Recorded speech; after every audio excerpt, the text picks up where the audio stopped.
Hi everyone. Long time no see on this channel. For those of you that don't know me, my name is Mike, and I've made a few videos on this channel in the past for like really random things. That's included quite a lot of stuff on music, but today I actually get to reflect on my experiences having just taken three A levels in science and a GCSE in astronomy, and how I found it. Just maybe to go into my background a little bit, I've been working as a private tutor, mainly in maths, for over a decade. I started whilst I was at university. I thought it was a really, really good way of making extra money, and I was able to continue that and sort of feed that into both my main sort of full-time job as well as a part-time private job. It's been really, really fun. It's been a absolutely rewarding experience. I'm glad I made that decision. Originally, I wanted to actually become a professor of mathematics. I saw actually during my postgrad experience, it wasn't quite for me, but I really, really love being able to teach really high level concepts to students who are really, really interested in maths and science. And my reasons for taking these things as an adult is to be able to build on my repertoire. There are bigger reasons behind that, but I will go into that a little bit later in the video.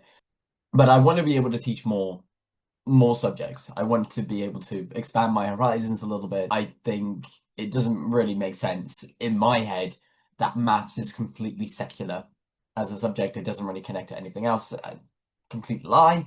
If anyone ever looks, closely into mathematics and does applied mathematics, they'll know for themselves.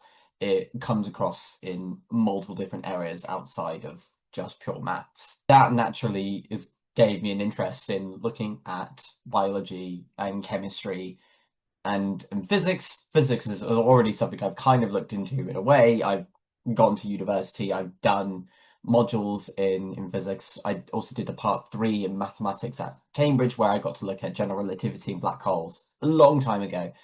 But those university experiences were great at sort of honing my interest and my understanding that maths is sort of connected to lots of other things. And having been part of a centre of doctoral training that focused on complexity science, it sort of pushed that more. And that was whilst I was at the University of Warwick, although the name currently now is the Centre of Doctoral Training in Mathematics for Real World Systems.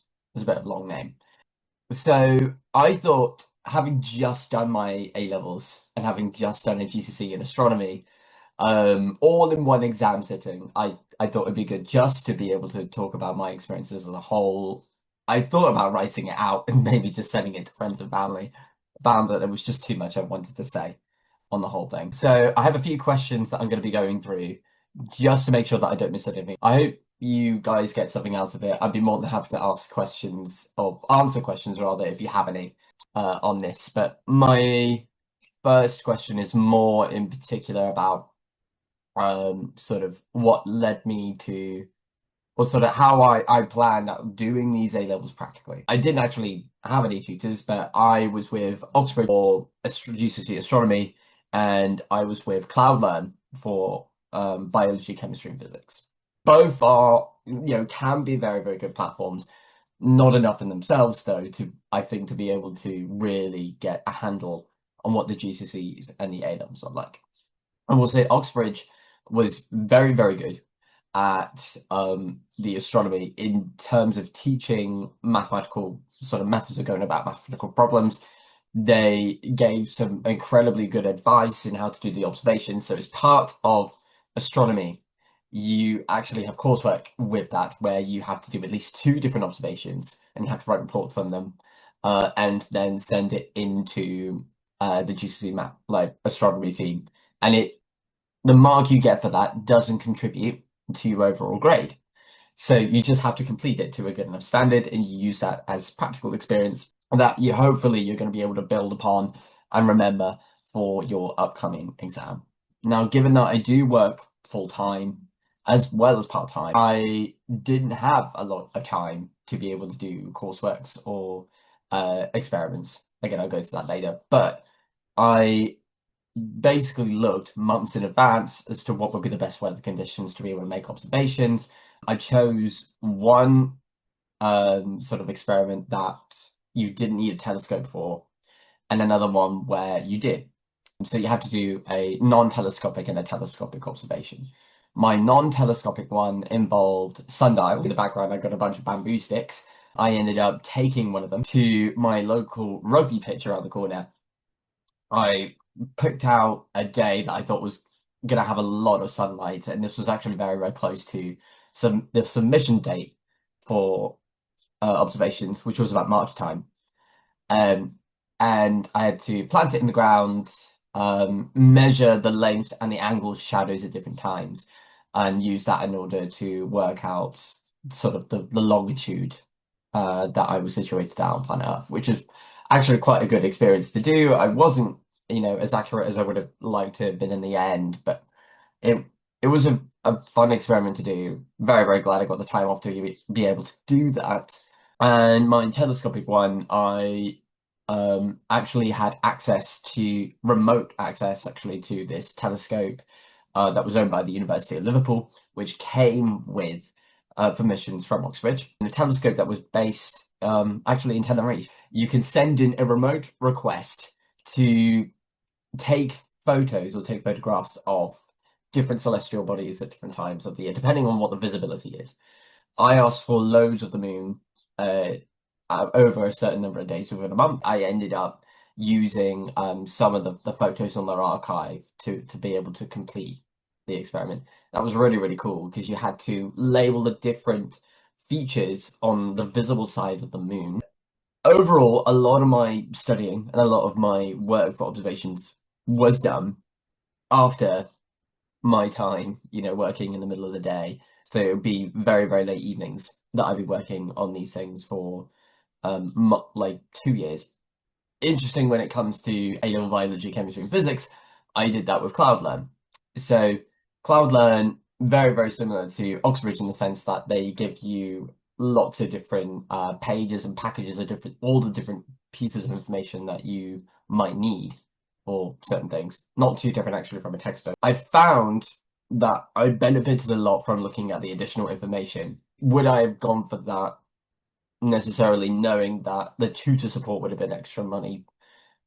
Possibly not. Although it's difficult because actually in order to get the best grades for these A levels, you do want to spread over a wide variety of materials in order to make that happen.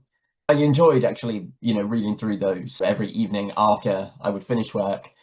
So for instance, on a Monday, I might do biology revision before going to bed, chemistry on the Tuesday, and then some physics on the Wednesday.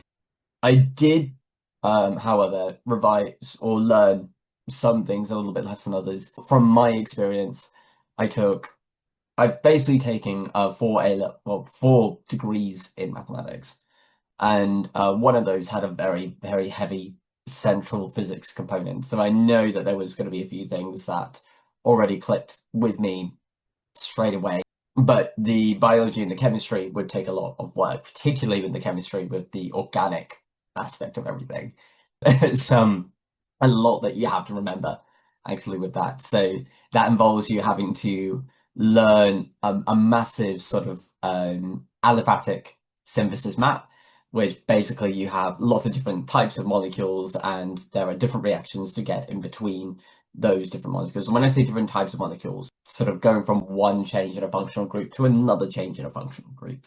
So families of different molecules.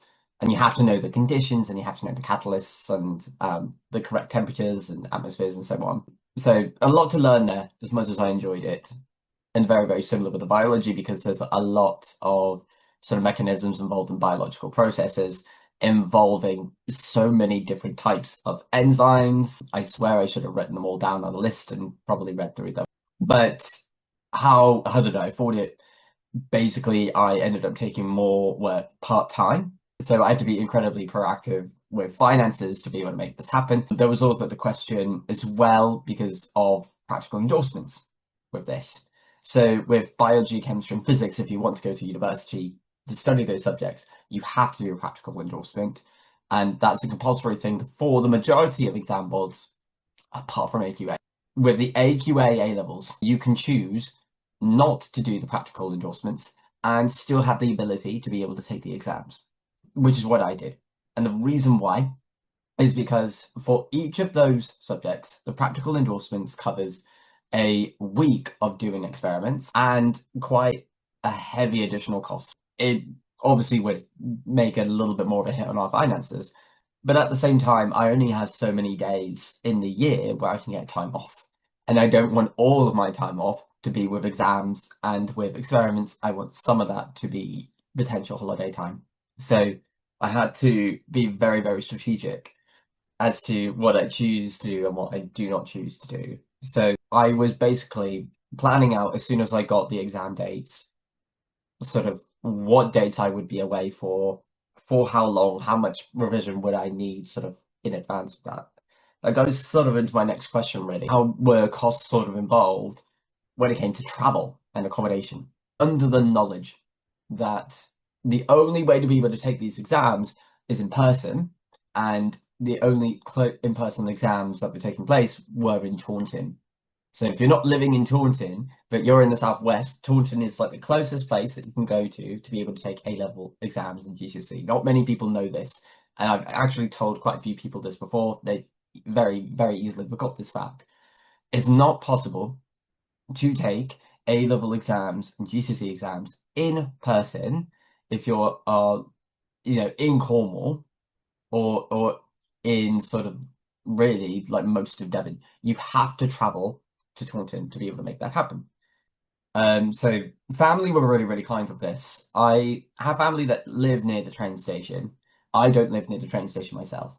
So I stayed with them for a solid 2 weeks, and then I would make the commute via the train, waking up at 5 to 6 every morning, and then taking the train at 6:55, then getting to my exam center for my whatever exam I had that day. And that ended up being sort of a daily occurrence over the last few weeks. If it was an exam that was on the odd day with nothing else around it, I could make more of an argument that I could just travel up, stay overnight in a nearby sort of hotel. I actually stayed in a really nice place called the Taunton Townhouse when I did stay overnight. Highly recommend it. It was very, very good service. I would go back there again. On the odd day that I didn't have multiple exams one day after another, I would stay there overnight, and then I'd take whatever exam I had, and then I would go take the train and then go back home. It required a lot of coordination. Originally, I had wanted to stay with somebody in Taunton, but nobody was available. That's not a fault of their own. It's a strange thing to request. I don't blame anyone for that happening, and everyone has their own individual plans. It's a huge commitment. But would I say it's been accessible as a private student? It is if you put in the effort.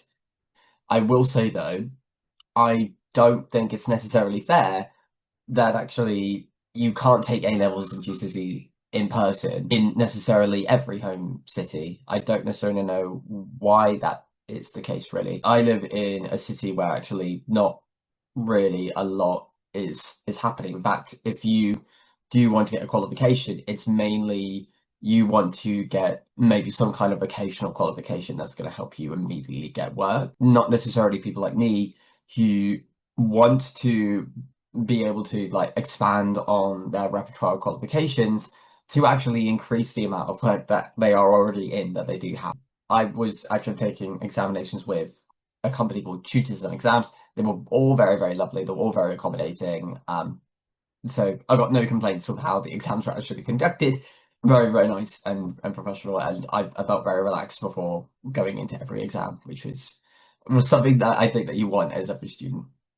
It would be nice to have that on my doorstep rather than have to get up really, really early and make that commute. But that is just a very, very picky thing to be able to suggest, really. It goes into maybe sort of another aspect of things, because I did just talk about exams there.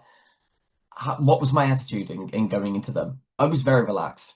I felt very relaxed because of the fact that I didn't have pressure to have to get a uni place somewhere that depended on me getting a really good grade. In my situation, I was taking these exams to have fun. That was the huge, huge bottom line for me.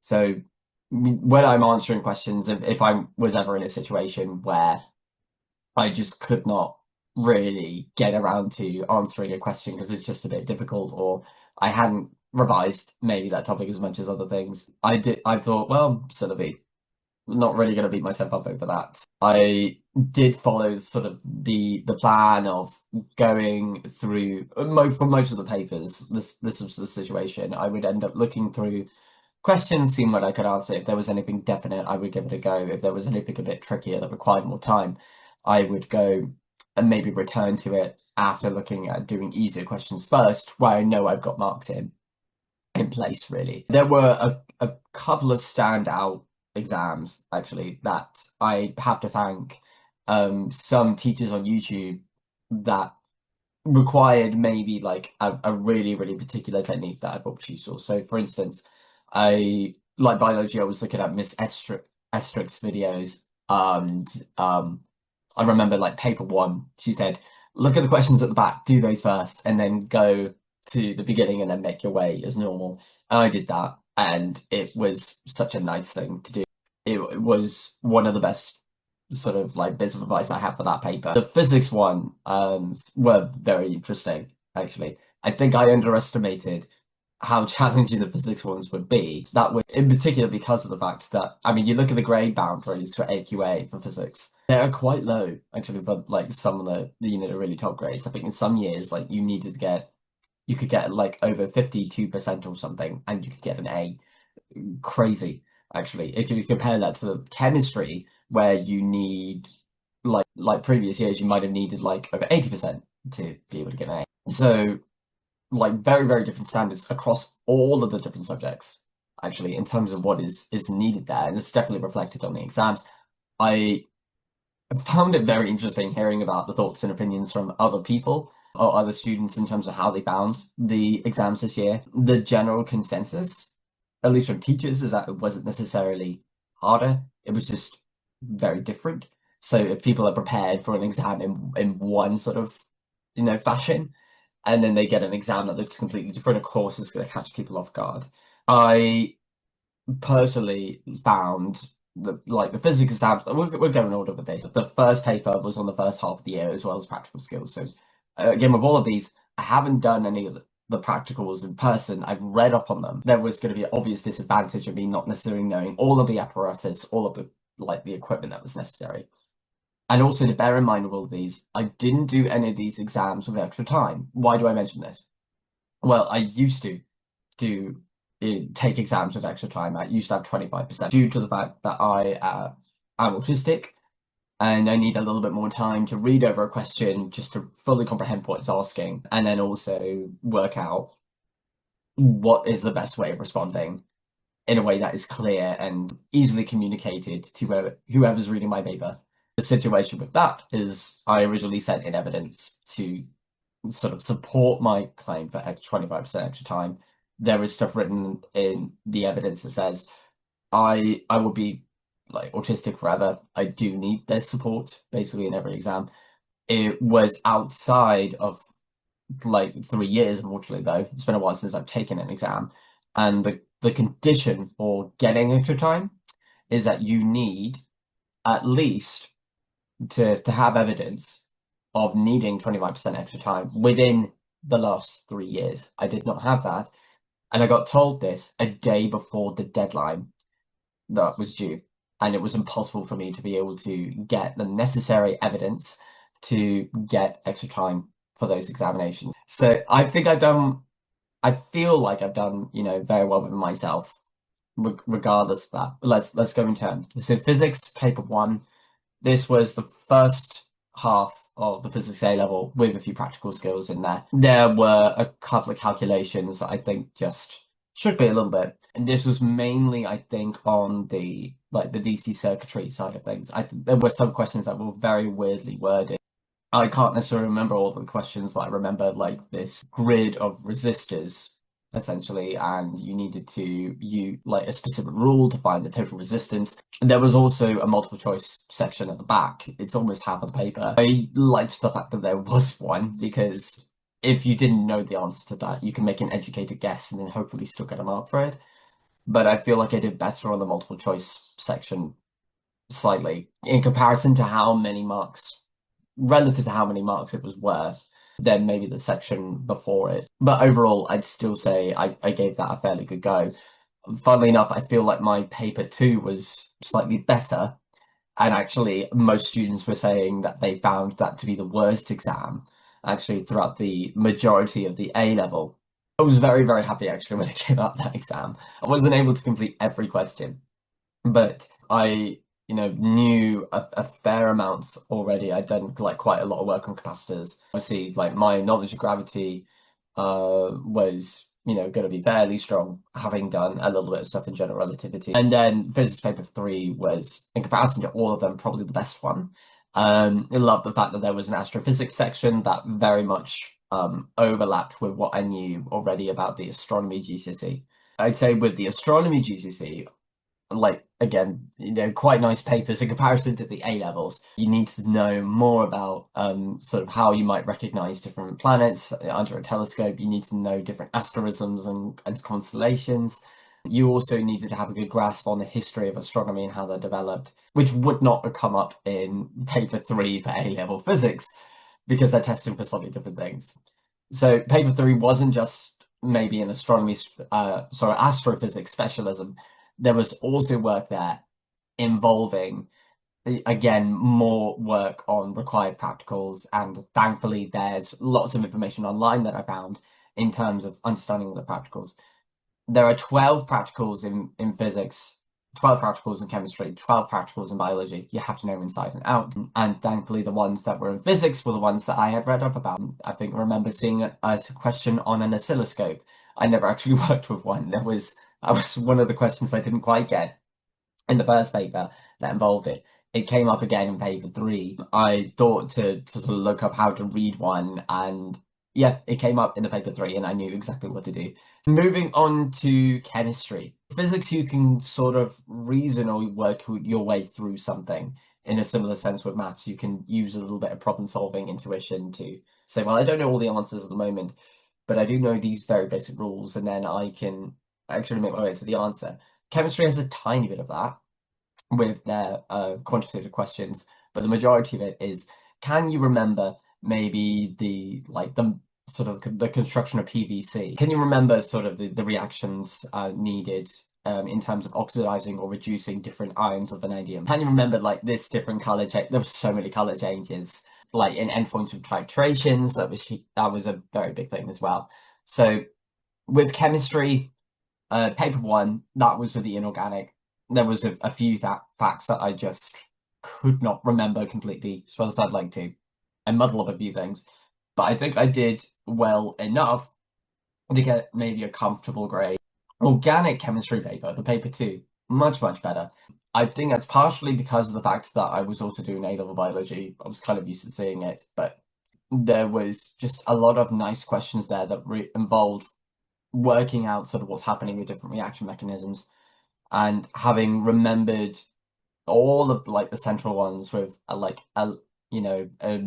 let's say elimination, electrophilic substitution, nucleophilic additional elimination. There's like quite a few things that you have to learn for very specific reactions, and I was able to kind of sort of work out actually from the questions what ones I should use. Actually, the first question was on free radical substitution. That was really nice to be able to have in there. And yeah, it was just nice to have the first question. I thought that paper was going to be tougher than it was. After doing paper one and not doing as well as I would have liked, that motivated me to work harder for the paper two. So I feel like that was better. And then chemistry three, that was also based on required practicals, as well as a multiple choice question at the end. And overall, I think I did very well in that. There was maybe like one drawing I didn't quite have enough time to finish, and then there was another bigger page that you had to do of like bigger explanations of an experiment. And but again, I didn't have enough time to finish that. I think in cases where I didn't have enough time to finish a paper, that was largely down to me taking too long to read and understand a question. And I don't necessarily blame myself for that being the case because, again, my autism. And I think that's just going to be something that is unavoidable in things like these. But overall, I'd say it was good. I don't necessarily think it's like A-star standard. We'll see what happens with that. Surprised how much I enjoyed biology.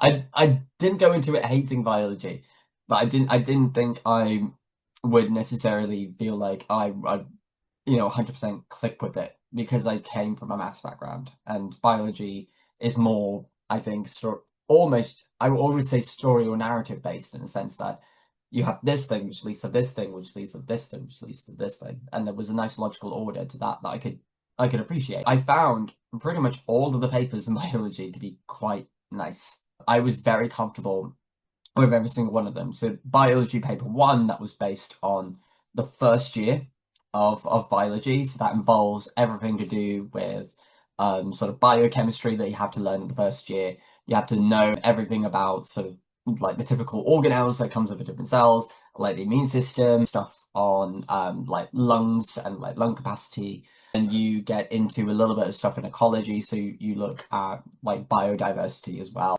And that was quite a nice paper to do. Paper two was on like the mechanics of like respiration and photosynthesis. So you had to remember like Calvin's cycle, well, Krebs cycle and Calvin cycle going in that order. So you had to look at like DNA inheritance. So you had to like look at your like dihybrid crosses, the different things, look at a lot of Punnett squares.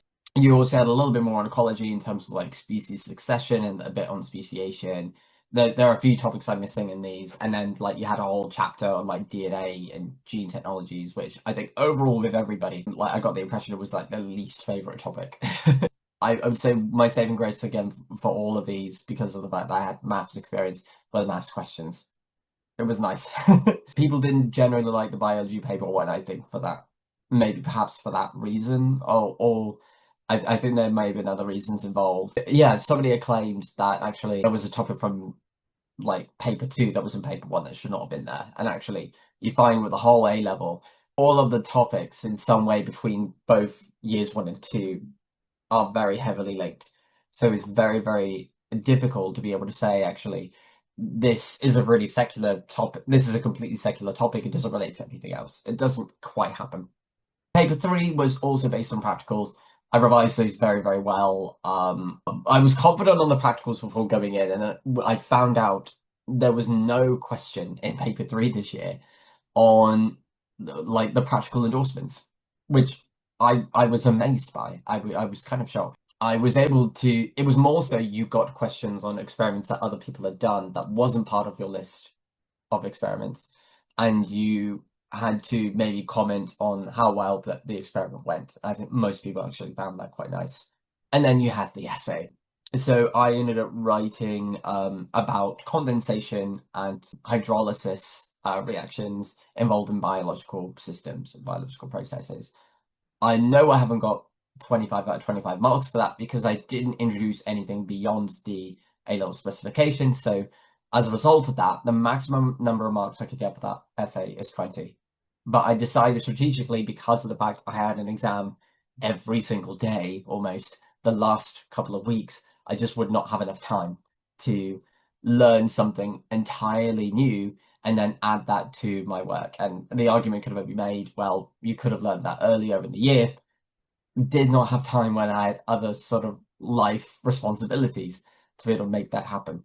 But I still feel like with A-level biology, I'm hoping for a good grade in that. So what do I think I'm going to get in these? Physics, it could be on the boundary between an A and an A star, but that would be sort of my initial guess. I would not be, again, I would not be surprised with any of these that I'm going to get a lower grade because you just never know. You just never know what you're going to get with these things. And I know that I'm prone to making silly mistakes in places, especially under exam conditions. So I think the main reason why I might not get sort of as high of a grade as I might like to is because I just didn't do the practical endorsements, and that meant I missed on really, really key experiences or like key ways of answering questions in the exams. But I think I'd be doing well in physics. The GCSE astronomy, I'm hoping for a high grade with that one. I think my factual recall in my telescopic paper was really good. So there was a naked eye astronomy paper one and a telescopic astronomy paper two. Both of those were, very, very nice and actually not as rigorous to prepare for as the A levels. I think it's just mainly cool to say that I have a GCSE in astronomy, or I'm going to be getting one. Chemistry would I think I'm getting up with that. The grade boundaries have been very high, actually, these last few years. I don't think I've necessarily done well enough to even get an A. I think I've possibly have gotten a B. If that was the case, if I ended up getting a B, I'd be happy with it, I think, but I would want to retake next year to maybe get a higher grade. Now, knowing that I've already taken the exams, I feel like I could do maybe better, with that knowledge. The biology one, I think, for that one. It's gonna be my guess. I don't think I've got any A stars anywhere because I've just got no way of knowing what how other students would have performed or what they would have done. I think going off previous marks, I would say maybe an A is what I would be expecting. It wouldn't surprise me if I got really low grades. It wouldn't surprise me if I got high grades with this. I've got no way of really having an understanding of how good the grades are. But the grades come out middle of August. Be very happy to tell people when I do get grades what I actually got. I've got a lot to do in the meantime to keep myself distracted. I'm still going to be working. I don't actually have that many days off now for time off. I think the next big thing that I have that is a bit immediate is I'm going to be preparing for my diploma exam, a singing for musical theatre exam. When that is done, it's going to be recorded. I'm going to be putting it up on my channel for people to see, just really for a variety of reasons. But the main one is for anybody taking a diploma and whoever's in a position where they might want to take a diploma in singing and they don't quite know sort of how it's structured or what you should be doing in the middle of it. I'm like with my grade 8, I'm happy to put that up on my channel just to give people some inspiration. How did I find my experience overall? Would I want to study any other subjects than I have done? Answer to that latter question is yeah, I would. So at heart, I would say I'm very much a perimath. I was talking to a philosopher actually when I was in Taunton a few weeks ago. She had like basically introduced the word to me as being somebody who wants to study a little bit of everything, and that definitely describes me. So when I was in school, I wanted to do as many subjects as possible, not because I wanted to build credentials, it was and just show off. It was because I just really like the sound of different subjects. It sounds really cool to me. So, like a huge nerd in the sense of the word. I'd love to be able to get a qualification in every subject throughout my lifetime. And people are like, "What's the point? Why should you? You shouldn't be allowed to do that." If you're not contributing, it's like, well, I think everything is kind of connected. I feel like I am contributing as a tutor. I'm always contributing sort of new connections and new ideas to different things, and I'm always inspiring people to pursue education in a way that makes it not just meaningful to sort of the future of their lives, but can also be fun. And I think it should be fun, actually, if you're wanting to build on your understanding of something that you already know, or whether it be that you actually are learning something new for the first time. So I've got a few A levels already in mind that I would like to maybe look into doing in a few years. And one of those is going to be marine science A level, which I think would be cool. I live very close to the coast, or I live on the coast. I live really close to the ocean. Like I have a membership to like the National Marine Aquarium. It's it seems like a very natural thing for me to shift to, but then also within that syllabus, you have to know a little bit of A level chemistry and A level biology anyway. There is overlap actually with what is already in that syllabus. Philosophy would be cool just because if you look at scientists, you know, over the last few hundreds of years, if you were to go to university to study science, study used to be more eclectic. It didn't used to be that you were just studying the one science. You wanted to study all the sciences and mathematics as well as philosophy. So if you're studying philosophy, I think you've got a very strong. This is my naive brain, not really having jumped into it so much, but you've got a very strong understanding of why things are rather than how things work, and I think that's a nice sort of complement to actually what we do as scientists. Psychology would be really, really cool to be able to do as well. Many people have described that as being a social science. More people are starting to talk about that as being a science. I'm one of those people. I think it should be classified as a science rather than a social science, simply because just with the level of like statistical analysis and hypothesis testing that is involved is quite huge. Also like to do some computer science as well. I have had a lot of programming experience working in Python, in Julia, a little bit in C++, and a couple of other languages. I've had to like employ lots of different types of algorithms of that. So in that aspect of computer science, I think I'd be fine. But I would have to learn more about maybe computer architectures and networks and more of the foundational underpinnings as to how computers communicate with each other and how they operate basically as a whole machine. And I think that would be very fascinating to do. But the one thing I'd have to do there is work out what exam board I'm doing that with. At the same time, you have some A levels where you don't have to do a coursework component and others that you do have to do a coursework component. That is also something to sort of think about in terms of costs. I think I'm going to be doing something like this pretty much throughout my lifetime, and I think people will think I'm crazy for it and will try to convince me not to do this. But I think it is kind of in my nature to always be an eternal student. There are other subjects that I eventually want to be able to take things in, sort of later down the line. I'd like to expand maybe on a few more sciences.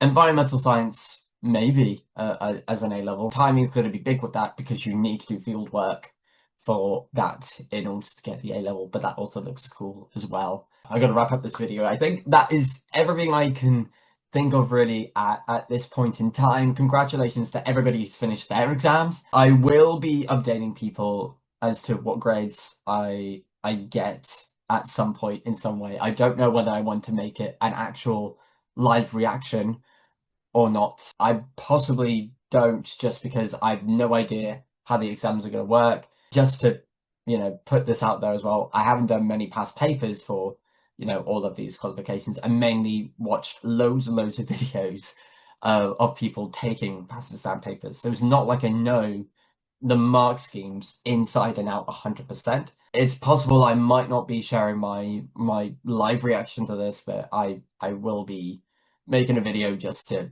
say, this is what I got. What do I do here? Or, is this something I'm going to be retaking or not? I suspect chemistry I might do. Hopefully I won't be retaking other ones. But I mean, even if that were to happen, I wouldn't mind. I wouldn't mind at all. Because ultimately, I want to be able to tutor in all of the central sciences. And actually saying that if people are interested in sort of being tutored by myself in maths and physics and biology or chemistry, I'd like to be able to have that experience. You're more than free to reach out to me, sort of via the link below, get in contact, and we could discuss maybe having a session or two together. I think that'll be quite fun. If you've made your way all the way to the end of this video, thank you so much. It's truly, truly appreciative. It's been an incredibly fun but crazy few weeks in doing examinations. I hope that results go well. I'll let you know how they go. If you have any further questions, don't be afraid to put something down in the comment section. I'd be more than happy to give a response to that and maybe share a few more of my thoughts. But otherwise, I hope you enjoy the rest of your weekend. Hopefully see you soon in some way. Right, take care. Bye bye.